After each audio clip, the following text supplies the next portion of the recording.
At Reclaim the Media, we think it's important to bring together three broad strategies that are united under the idea of making media more just in order to make society more just and to make democracy work for everyone. We focus on media policy issues like the FCC media ownership issue, or thinking about network neutrality, or other policy issues that are handled at the federal and state government level.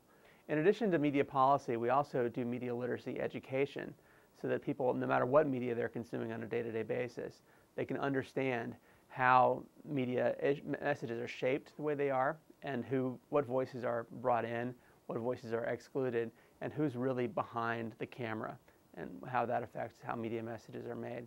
And the third thing is, we think it's very important to support media alternatives, community media,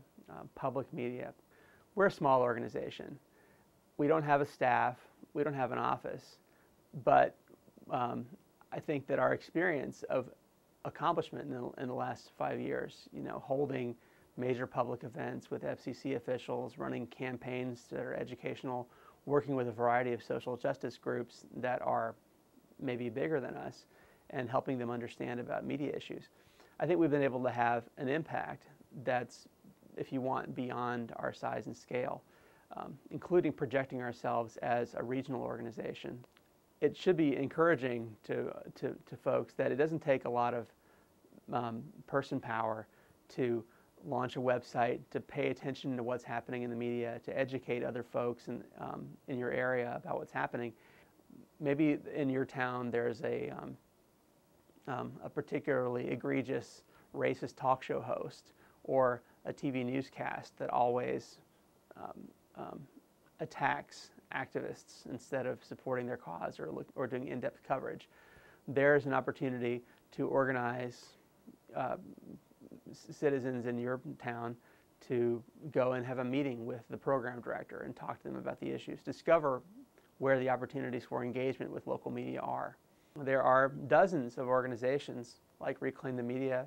and Free Press and the Consumers Union and the Media Alliance and Media Tank and the Texas Media Empowerment Project and Chicago Media Action, all over the country, who are focusing on these kinds of issues, communications and media issues, bringing together information to explain what's going on behind the scenes, because very few people have the time and resources to focus on this nerdy, wonky topic. But somebody's got to do it. And there are some of us who are doing this and making the issues relevant to their local communities and helping local and regional organizations who are not concerned with the media, talking about the National Organization of Women, talking about League of Women Voters, talking about environmental organizations, local peace and justice groups, who understand that they can't do what they do if the media is working for corporate power instead of people, and figuring out ways to change the media, to make it accountable to local communities instead of to private power.